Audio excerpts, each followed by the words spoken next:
The following podcast is brought to you by the Johners Podcasting Network, found exclusively at wrestlingwithjohners.com.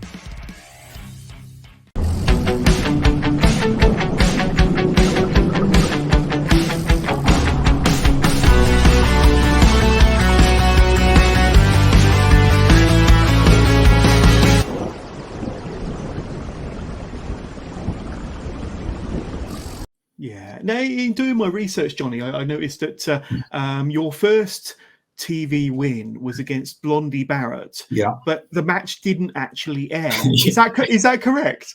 Well, I think what it was 82, wasn't it? I mean, it was part of the cup final presentation match. And the cup final match, it was done from Croydon, Fairfield Hall.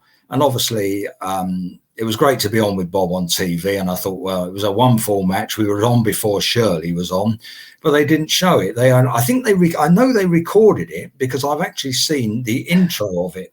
One of these historians sent me a clip of it. So I saw us both in the corners and I know they recorded it, but it was never shown. And the cup final match that year was a tag match with Big Daddy and Quick Kick Lee against Crusher Brannigan and Banger Walsh, and they were on after us, so they showed that, but they never showed our match. But yes, that was my first victory, which was about my 6th TV job, I think. And I didn't win many. I won I won a tag, and I won my very last TV as well. And then there was a drawn one where we did a double pin, but yeah, that was a bit disappointing because I'd worked with Bob a lot and it would have been nice for us to do one on television that was shown, but unfortunately that one never was, no. Yeah, I might be jumping around a little bit here, Johnny, but am I right in thinking that All Star Promotions would have been classed as opposition back in the 80s?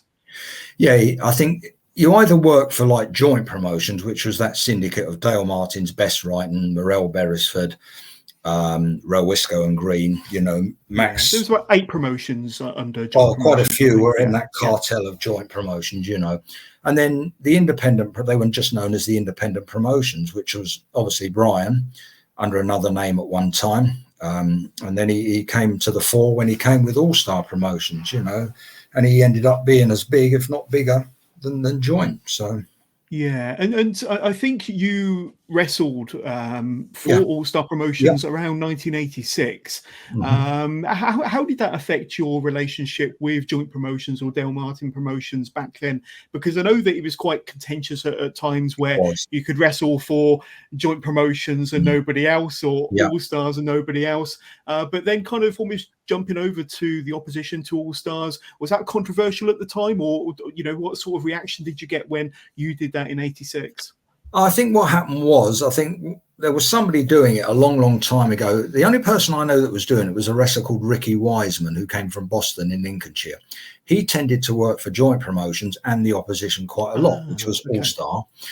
And then all of a sudden, as I say, some of the guys went. I can't say the reasons why because I don't know, but as you know, like Mark Rocco, Johnny Saint, Tony Sinclair, those sort of guys all did go over to All Star. Number of reasons, personal and probably money issues or what, I don't know. And then I think Brian approached me and asked if I would do one at Croydon. I was on with Jimmy Breaks. So they were just changing things around. And I did do that one. But I remember after that, I had to speak to Max Crabtree about something, or I rang the office about something. And he actually spoke to me, and his words were, John, it's either us or them, and at the time.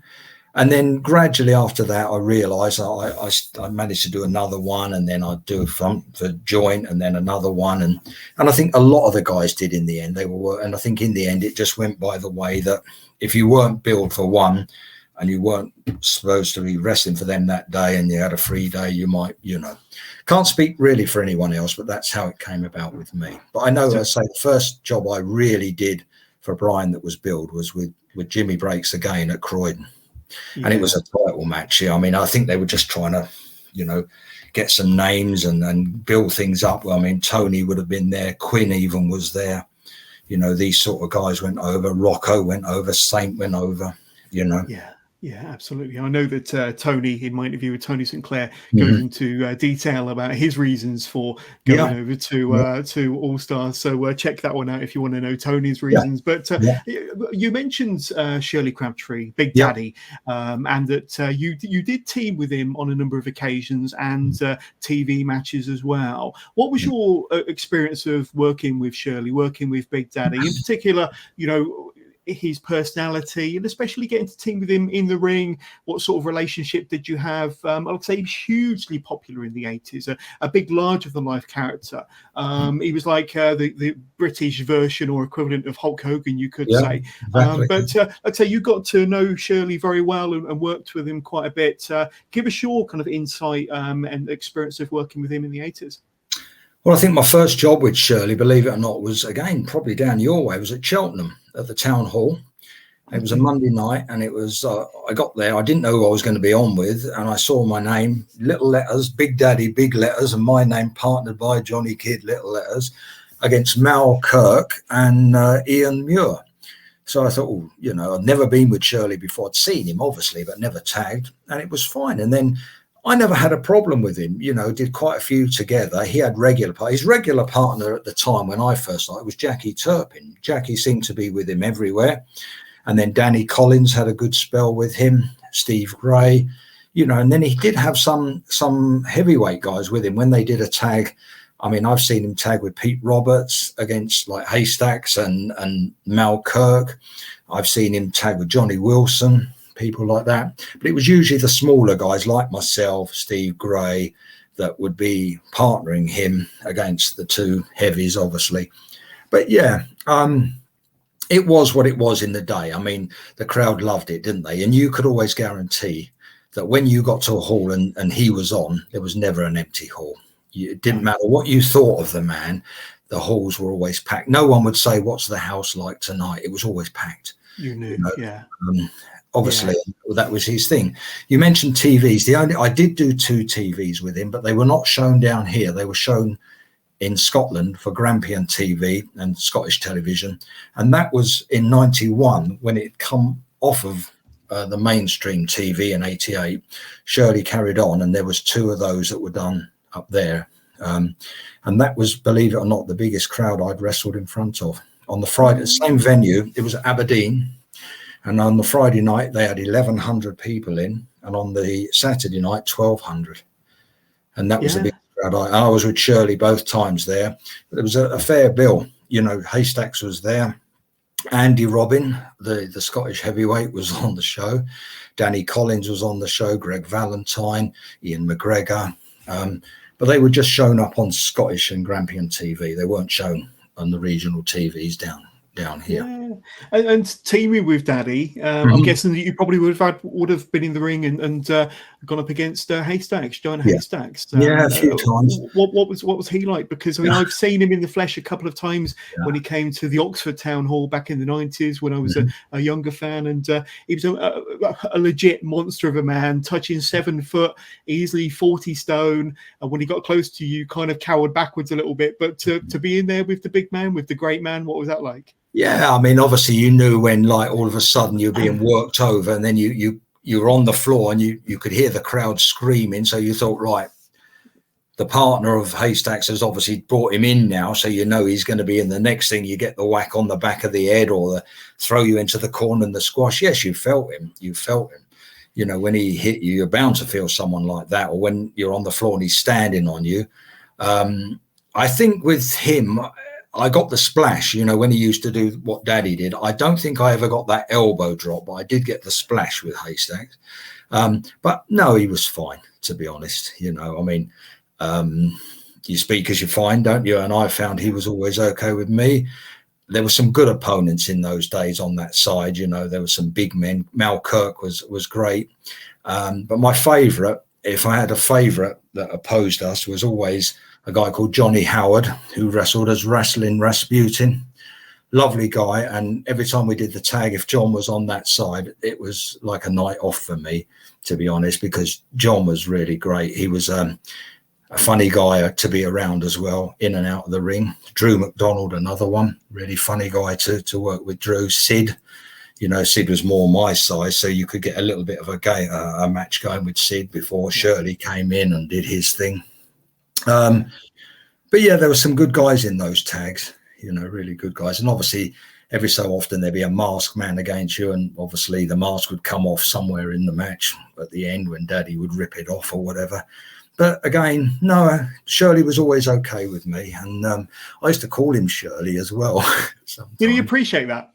Or would he prefer? Would he have preferred Daddy? I don't know. What was the? I don't know really. You know, I'd say to him, "Oh, hello, Shirley," or whatever, and he didn't really say much about it. I never found him to be. He was never awkward with me. I know he was awkward with some people, definitely. Yeah. You speak as you find, as I say, and I know that one or two had, you know, you could be funny with people, but I was fine with it. So. Yeah.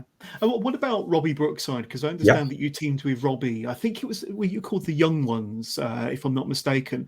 And you had a few tag matches with him in kind of the early to mid 80s. Obviously, we know that you two went on and had a fabulous career. You fought each other many times through the 90s and in the early 2000s as well as opponents. But as a tag team in the 80s, what do you remember about teaming with Robbie? Yeah, I teamed with Robbie a few times. Obviously, that was before he was a regular partner with Doc when they went on to better things. I would be against someone like Blondie, obviously, and Bobby Barnes, people like that when I was with Robbie.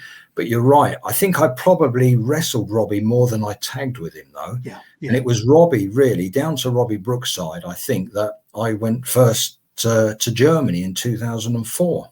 I wrestled Robbie in Wigan. And a German promoter, Tony Sinclair, would know this guy, I should think. He was a promoter of WXW, Felix Kohlenberg. And he asked me if I would go over to Germany and wrestle one of their guys. And I said to Robbie, "Oh, I know this promotion, and I don't think it's my sort of thing, Rob, is it?" And he said, "No, you'll be fine." And I went over there, and I was on with a guy called Claudio Castagnoli, who went on to become Antonio Cesaro. And Claudio, believe it or not, loved that British style of wrestling. So I went to Germany and I wrestled him, completely technical sort of stuff. And he'd got a green card at the time, and he was just going to go to the States, and they wanted him to go off as their champion, WXW. And that's what we did. We did the match, and he went over there, and he went on to better things as Antonio Cesaro. But I believe now he's back to being Claudio Castagnoli. You know, and I say I wish him well, because he was a really good guy to wrestle. Absolutely. He's had a phenomenal career and still doing great things. Yeah. But World of Sport came to an end in late 1988. And obviously, I think that there were various reasons why that happened. But I know that American wrestling was really kind of taking the UK by storm going into the early 90s, maybe late 80s, early 90s. Obviously, WWF were touring more in the 90s, early 90s. And like I say, World of Sport ended in 88. But how do you think the UK scene and more importantly, UK talent kind of dealt with those changes of no longer being on the TV and having more of an Americanized presence at the UK shows? And how did you feel about that? Well, you're right. When it came off in 88, it was mainly because the viewing figures were going down and down. World of Sport was no longer a 4:00 afternoon show. When World of Sport finished, wrestling had its own slot, didn't it? And it was going on any time, 12:30, 1:30, lunchtime. Not a good time for wrestling, because people would be out shopping, you know, and they were the figures went right down. So you know the story with Greg Dyke. He decided to take wrestling off. You have to feel for the lads coming in after that period, because, you know, once you're seen on that television, you're in the hall that night and you're wrestling, but it's not to those people really. It's to the thousands that are watching on television, and they're the ones that see you. So you might be on television that afternoon, and then you'd go to a hall that night and someone would say, "I saw him on television this afternoon." So you need that shop window, don't you, of television? And I think when that came away, a lot of the up and coming stars and that lost all that. You know, they weren't like as widely known around as we were at the time, or the guys before me, you know. But saying that, the American stuff had been around for years anyway. It's just that we never got to see it. You know, in the days of Abdullah the Butcher and the Sheik and people, I used to know of these guys, and I used to have these magazines and I could see what they were doing, but it wasn't needed over here. And then obviously when we finished, they started showing some more of the American stuff. And all the youngsters then started getting into that a little bit more, I think. And I've always said it, you know, that things have to progress, things move on. Max Crabtree once told me nothing lasts forever, and he was right in that way. But it's just, if you saw a young lad in the street and you said to him, can you name me 10 British wrestlers? He couldn't, but he could name you 10 American wrestlers, you know, because they were brought up more on that. And in our day, you wouldn't get kids of 14, 15, 16 going to wrestling and that. It wasn't, they just didn't do it, did they? These days, it's the other way around. You get more younger people than I think you get the mums and dads, your grandparents, my grandparents, suits and ties watching you. It seemed to have come away from that now. Yeah. But that's what it's about now. You know, that is the market for it. And that's how it's gone. Did you feel any pressure at the time to maybe adapt or change your style at all? Because you've been very true to your traditional British style all the way through your career. But when the UK shows were becoming a bit more Americanized, yes, you had your UK guys on there. Yes, you had your Danny Boy Collins and various others that I remember seeing as a youngster, Oxford Town Hall. Yeah. But then you had like the fake Undertaker and the fake Legion of Doom would be on these shows. But was there any pressure for you to maybe adapt or change your style to fit in with the changing circumstances? No, I don't think so. But then you've got to think we were all older then. I mean, the guys that are doing that sort of stuff are younger than me, you know, and I think it's very difficult trying to adapt to something like that. You know, I often used to speak to different wrestlers and say, is it harder to be a blue eye or a villain? Is it easier to switch from a face to a heel, or is it easier to switch? I think it's always harder for the heels to switch as a face. You know, I think if you're a face wrestler sort of thing, a blue eye wrestler, and you can like go on with someone and throw a few punches in, it might be a lot easier than like a heel trying to put a technical hold on, you know. I don't know, but there has been some successful transitions in my day. As you know, Brian Maxine went from being a villain to a real good babyface, but he was always, to me, better as a villain. Alan Dennison, another one, went from being a villain to, you know, a face. They changed it. But no, I will be honest with you and say I couldn't do hardly any of that stuff that these guys do today, you know. But then you've got to think, will some of these guys be still wrestling in their 50s? Well, there you go. And I think I've got a quick answer to that one, but for sure. And were you always a babyface? Yeah, mainly, yes. I think that's how it started off. You know, obviously my first match with Jack Mulligan, he was known as a heel. My second match, I was on with a guy called Derek Collins. He was a heel. And then I went on from there with different people, and they always seemed to be the heels. Bobby Barnes, I was on with Sid Cooper, Blondie, people like that. And then when you got on with the Johnny Saints, you would be the wrestling match on the program. Yeah. There might be 3 other villain matches, and you thought, well, that's good. We're the wrestling match. We're in a good spot here, and that's it. And they did take wrestling in those days. The halls liked the wrestling matches. Today, it's probably not the same. If you put 4 sort of Johnny Saint, Steve Gray matches on a show, the people would probably not want to see that. One match you might get away with, but today it's very difficult for them to sit through that when they've seen everything else, if you know what I mean. And I briefly mentioned to you before we started recording about the 90s. And according to my research, I think you wrestled sporadically throughout that decade. Is that correct? And if so, was there a conscious decision from yourself to kind of pull back your schedule a little bit, not wrestle so much, or were there other factors? Well, I think for a start, what it was, I mean, my job, I changed my job halfway. Although I was still with Vauxhall Motors, I left the factory in 85. And I went to after sales, which was the spares department, where we distributed all the spares for the Vauxhall dealers around the UK and Europe. And I wanted to then work day shift so that I could wrestle at night. But in the end, we were doing both. And I found when I was on nights, I wasn't going to take time off to go wrestling and that, because it was more awkward for me to do that. So I would try and just do an odd job at a weekend or something like that. And then when you think, I was getting older, like now, we're all getting older, but I thought, no, yeah, that was probably my choice, just to cut down. And again, if people came to you and asked you to do something, you know, with the main promoters going, with joint promotions going, Brian Dixon had his own sort of crowd and his own men that he would use regular, new stars coming in, talent from abroad coming in. I was quite happy with that, just to do one here and one there. And again, for me, it wasn't the be all and end all, because I had a full-time job and I carried that job on for 40 years until I retired in 2017. So that the full-time job was my money, paid for the house, the mortgage and things. The wrestling was like an escapism, really, from a 9-to-5 job, if you like, and seeing the boys and doing something like that, you know. But for me, it wasn't just wrestling and nothing else. I had the job, and the wrestling was, as I say, the escapism, really. Yeah, and the 2000s came around, and certainly from 2003, 2004, you appeared to be as busy as ever, Johnny. You were wrestling across the UK, wrestling in Germany, wrestling in Holland, and wrestling against, you know, some legends from back in the day. You know, the likes of Mel Sanders, Steve Gray, Robbie Brookside, Blondie Barrett, Drew McDonald, many others. Kind of, it's almost like you guys from the 80s had a resurgence in the 2000s and mid 2000s.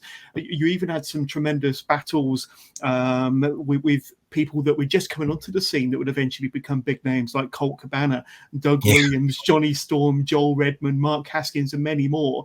It almost felt like your career had a resurgence during the 2000s, and so did British wrestling. I think what happened there, that was, again, a little way down to Blondie Barrett, the Rock and Roll Express, because what happened was he was doing a lot of work for a promotion in the Midlands called, I don't know what the promotion was called, but the guy who ran it was Klondike Jake. And Klondike Jake was putting a lot of shows on all over the place, you know, and I mean a lot, like every night. And then he'd have a tour in Scotland. And Bob asked me if I'd do one. And I think it was somewhere at Warsaw or something on a Friday. And then after that, Jake asked me if I'd be interested in doing a few. So I used to book my holidays around it. And when we went to Scotland, we might start on a Friday. I'd have a week's holiday and we'd finish the following Sunday. And it was good work for Jake. And obviously Blondie was there. And that's where, obviously, you said to me, the fake Undertaker and the, you know, these others came into it.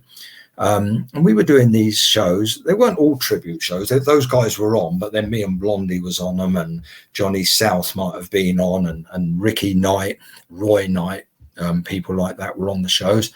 And we did really well out of that, you know, and that seemed to go on and on. And I kept a record. And if I look, there was a complete list for those years working for Klondike Jake. Yeah, you're right. So that was down to Bob that brought me back into that for a little while. Yeah, a bit of a boom time. Yeah, please continue. No, I was going to say Colt Cabana. I wrestled him twice, and once in America, obviously, when Quackenbush took us over there. Colt was great because I wrestled him for John Fremantle at Potter's Bar the first time. And I remember going there and I thought, ooh, Colt Cabana, never heard of him. And John Fremantle said, if he does too much comedy, try and go back to the technical style. And I thought, an American doing comedy, I've never heard of that. And he was really good, Colt Cabana. And believe it or not, I don't know how we got it, but the viewer or the readers of One Stop Wrestling, which was run by Chris Hatch in those days, voted our match the best match of the year. And believe it or not, when I wrestled Colt, everything clicked. You know, when you do something and everything fell into place and went right, and unbelievable, you know, and I'd never wrestled him before. And it was a really good match with Colt Cabana. Mark Haskins, I believe I wrestled in, I think that was in Germany, actually. It was in Germany, yeah, WXW, I believe. It was, yes. It was Mark I wrestled there. Tremendous match. I can't, you know, I remember wrestling Mark there. They brought me over because I was doing, they had me over there a few times. I was over, I think the last time I was over there, I was on with a guy called Axel Dieter Jr., which is the great Axel Dieter. Now he's gone on to bigger things. He's in WWE now, yeah. And I wrestled Finlay, obviously, when Dave left the WWE for a little while and started doing a couple in, well, he toured around. He did some in Europe. Then he went back there and they asked me if I'd go on with Dave Finlay in Germany, and I wrestled him there. It was on part of that 16-carat tournament. He'd been eliminated by Johnny Moss, and the next day I was on with him just in an ordinary World of Sport match, and it was so easy with Dave, you know. Yeah. I don't know if that was the last time I was there. I think it wasn't. I think the actual detail was probably the last one. Yeah. But yeah, some of those guys you've mentioned, yeah, I was lucky. I mean, Drew was always great to work with, obviously. Didn't have a problem with any of them. You know, you just do it in the end. You just go on and you do it. Yeah, absolutely. And we've spoken a bit about Mike Quackenbush. Yep. Obviously, he founded and ran Chikara. But when did you first come across Mike? Because I think that was when he was over here, possibly a German tour as well. I met Mike in 2004 in Germany, in Essen for WXW. And that is when they took me over there to wrestle Castagnoli. So I went over there, and Mike was there on that show. And that's how we got talking, and we got chatting and kept in contact. And Mike obviously then at the time said, would you ever be interested in coming over to America? And when you hear that, you think, yeah, is that ever going to happen? You know, but it did. And Mike wanted myself, and he wanted 2 other World of Sport wrestlers to do the King of Trios. So he wanted 3 of us. So at the time, he wanted Steve Gray and Johnny Saint and myself. Well, Steve Gray was suffering with a bad back injury. He couldn't go. So Mike said, obviously, I can't bring you over, just 2 of you. Is there anybody else? So we tried to get Jimmy Briggs. He couldn't get him. Robbie Brookside would have been good, but Robbie was not really at the middle of the World of Sport era. Sure. You know, so he couldn't find anybody else to get. So he said, well, I'll bring you and John over at some point. And he did. And he took us over there in 2011. And it was great. You know, I wrestled John on the first night, and the next night we did a tag with Cabana and myself against Mike Quackenbush and John, just to show them the style of British wrestling, which they appreciated, you know, seeing. Yeah. And I've always kept in touch with Mike. When he came over here, he did a tour over here. I think he did something with a Wolverhampton-based promotion, and he ran one of his tours here. And I wrestled him here, and I wrestled him in Manchester and in Wolverhampton. We did one match there, and then we did another one. And then in Germany as well, I wrestled him there. But it'd be good to see Mike again, obviously. He runs his own promotion, Chikara, as you know, in Philadelphia. Don't know what he's doing at the moment. I do know some time ago he was down in Florida. He was down with the WWE. He had a stint down there training them. But I think he always wanted to stay with Chikara. I don't think he would ever want to give that up and go permanently down there. And say, I can't really say because I don't know what he's doing until we tie up again and we'll have a good conversation. Absolutely. I always get a Christmas card from Mike. So... Yeah, top guy. Like I say, Chikara, such a wonderful promotion. But did they? Well, they did a Johnny Kid Invitational, Chikara, and now I think they did it over 2 years. I could be mistaken, but 2017 and 2018, where some of the most technically gifted, proficient wrestlers in that promotion and maybe from outside of Chikara took part in one-night tournaments on those 2 years, named in your honor. So obviously Mike Quackenbush, a huge fan of the traditional British style, a huge fan of yours and Johnny Saints and the like. Let's say did these 2 tournaments, 2017 and 2018, in your honor, Johnny Kid Invitational. That must have been pretty special for you to hear that.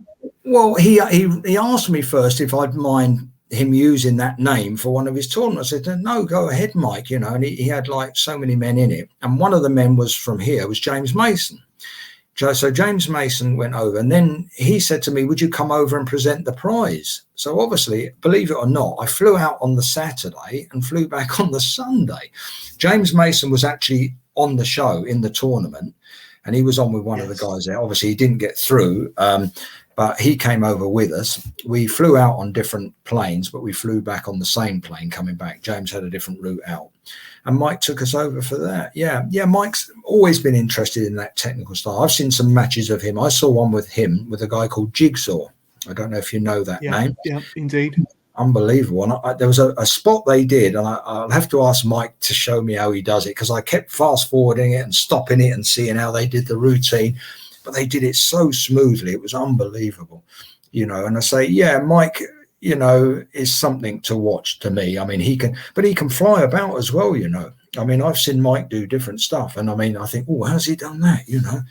But like everything, I think he said he slows up a little bit now. He doesn't do so much as he did, but that happens to all of us, doesn't it?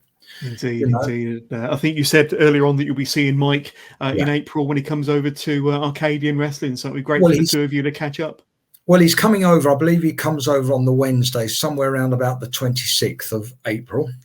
And the show that we're going to do is on the Friday, the 28th of April. And then he's doing 2 training sessions for Arcadian on the Saturday morning, 4-hour session, and on the Sunday morning, 4-hour session.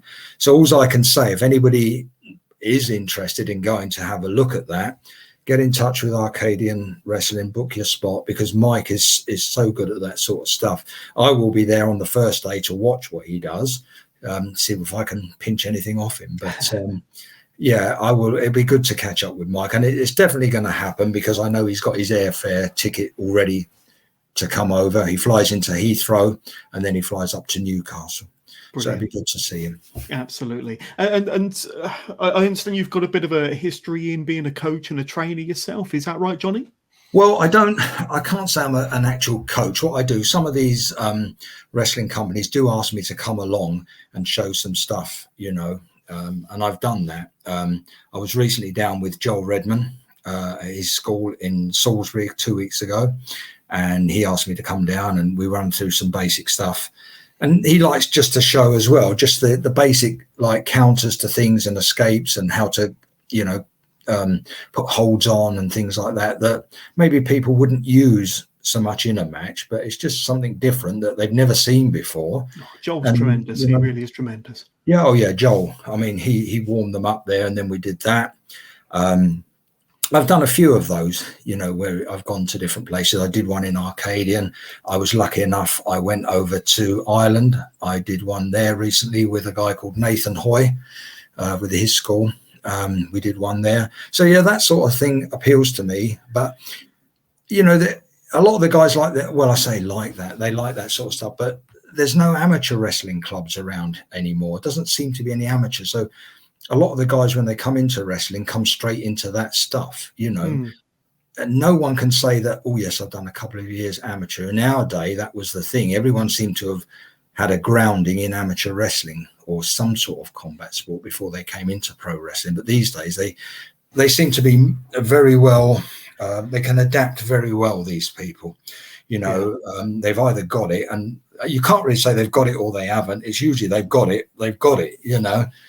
I haven't seen anybody come into wrestling really and thought they haven't got it. You know, everyone seems to have an idea of what, you know, but they've got to be trained correctly. And I think you never stop learning in this game. Obviously, I mean, when I saw Quackenbush do a simple move, I thought, I've never seen that. And I've been wrestling all that time. And, you know, I do watch others and I think, oh, yeah, that was good. How did they do that? You know, you look at things. But again, you need the right people for those technical sort of matches. You do need the right people to go on with to get absolutely a match that, you know, knows your stuff and you can feed around them and work around them, you know.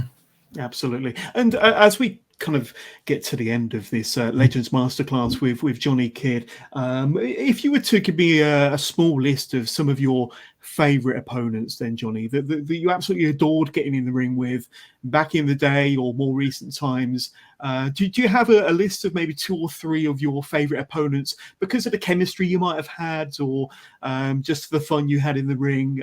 Who would you say? Well, there's been so many, so it's difficult, isn't it? Yeah. Obviously, I have to mention Blondie first of all, because we had so many matches, and even if he was here now, we could probably go through something without even thinking about it, you know. But that's how you are when you're like married to each other. That's how it was. We knew each other's work, so he was always a good opponent. And obviously, as you know, he's had a varied career because he did 5 years tagging with the legendary Kendo Nagasaki. So we had a lot of work with Kendo over the years as well. But it seemed to take a bit away from Bob being a solo performer, you know, and I think after that finished, he wanted to get back into his thing to show what he could do. Rather, it'd be like me being with Shirley all the time and you're not putting your own thing forward, you're with somebody else. So he was always one. Steve Gray, Johnny Saint, those sort of people for that sort of stuff. James Mason, Always, I mean, James is unbelievable for me. I mean, I would go on with James 6 nights a week if I could, because he's just so gifted. Dean, I think I've only wrestled Dean really once that I can remember, but that was fine. Doug Williams is another one. Zaber, I have wrestled him. He was good. Mel Sanders, of course, because Mel can get a crowd going by just looking at someone. You know, Sid was always good. There's been so many of them, really. Zoltan Boschik was a perfect worker. You know, in the day, for a lightweight guy, he was really something as well. Yeah, absolutely. But most of them, I can't say that I've gone on with anyone and I thought, no, that's not really, you know, for me. Most of the guys are okay, you know, don't have a problem. And I said, there's been so many, but those ones do come to mind. Saint, as I say, I've wrestled Saint a few times, and I mean, I've always enjoyed those matches because you know what John was and how good he was. So. Yeah, and I've seen him in a training video at Marty's training school, and Johnny Saint still likes to get in there and get involved, and hell of a guy. But as you quite rightly corrected me at the beginning of this podcast, you are still 67, not 68 yet. September's my birthday. How much longer do you want to continue then? Well, the thing was, as I said to you, I'm retired now from my normal job. So you do something, don't you? I still go to the gym. I joined the gym a little while ago, and I go 3 times a week to the gym, not for heavy weightlifting, I will add to all the wrestlers watching this. It's just the cardio side of stuff, so I can keep going, you know, and do that. And there was a wrestler the other week. I was on with a guy called Phil Powers, and Phil said to me, "Oh, you run me off my feet, you're blowing me up," and all that, you know. And it had to make me laugh. And Phil will laugh at that when he hears it, if he sees this, because he said that to me. He said, "How do you keep going like that?" But it's what you are, I think. And I'm not one for really laying on the settee and watching television. I do like to travel, but when I travel, it's not really wrestling related. It's for, you know, personal reasons and personal things. You know, I go out and see different people. But I do like the gym work. I do meet people down there, obviously, and it's just cardio stuff that I do, like I said to you. But it's hard to say, because like the Quackenbush thing, that come about, I knew nothing about it. David actually said about getting him over, and then I thought, yeah, get him over, he might want to do the training stuff. And he said, would you go on with him? So I thought, well, yes, I will do that, because it should be relatively easy, I hope, technically wise for me, because there'll be none of that big bumping around and throwing each other all over the place. No high spots. Well, the high spot might be, there might be one or two. Mike does do some stuff, and you know, he's a safe worker. I like Mike, as I say. Any of those guys from back in the day were really, you were never worried about any of them. You knew that they were all competent and they could all do that game. And obviously a lot of them were more experienced than me when I started, and you felt like, you know, I was never worried about anybody I went on with, to be honest with you. Probably the same today with even these new guys. I mean, I spoke with Joey Scott this morning, and I thought I might see him again at some point, but he's going off on a short holiday soon, so I won't see Joey. But I've wrestled him, and he's very good, and he does some high-flying stuff as well. All of these guys, you know, Alan Lee Travis, as I say, and no problem with them. Absolutely. And final thing from me, I think a few years back you got inducted into the British Wrestling Hall of Fame, if I'm not mistaken. That must kind of be the icing on the cake to a fantastic and glorious career. Must be a very proud moment for you to have been recognised and inducted into that Hall of Fame, Johnny. Yeah, I think it was, because I used to attend that wrestling reunion in Kent every year. I started the first one in 2002. I went down. It was, I think, one of my biggest, things that really pleased me was getting an award, Lifetime Achievement Award to Wrestling, from Mick McManus. When I knew I was going to get it, I spoke to the late Frank Reimer, and I said to Frank, if someone's presenting it, any chance Mick could do it, or Johnny Saint? And he said, well, Mick tends to arrive but go very early. You know, he doesn't stay long, but I'll see. And he actually got Mick to do it. And I've got that picture. Mick presented me with the award, and I've had it framed, and it's on the wall in my hallway out here. Mick was really my idol. So that was one moment I'll always look back on. Obviously, the TV shows I did, I enjoyed all those, the tags with Daddy, and they were good. You know, there's nothing I can, but that one moment, the Lifetime Achievement Award means that, you know, you have been recognised by the fellow pros. And sadly, as you say, There's less and less of us around now. You know, but I always remember the words finally on one of the old time wrestlers, a guy called Mel Stewart, who came from Kent. And I spoke to Mel Stewart one night, and he said to me, "You've always got to remember, you was always in this game when it was good." And he was dead right. I was lucky because I was in at a good time in wrestling in those days. Late 70s, early 80s were very good. And, you know, at least I can look back on that and say, yeah, that was good time for me. Houses were good. The boys were good. And I enjoyed it.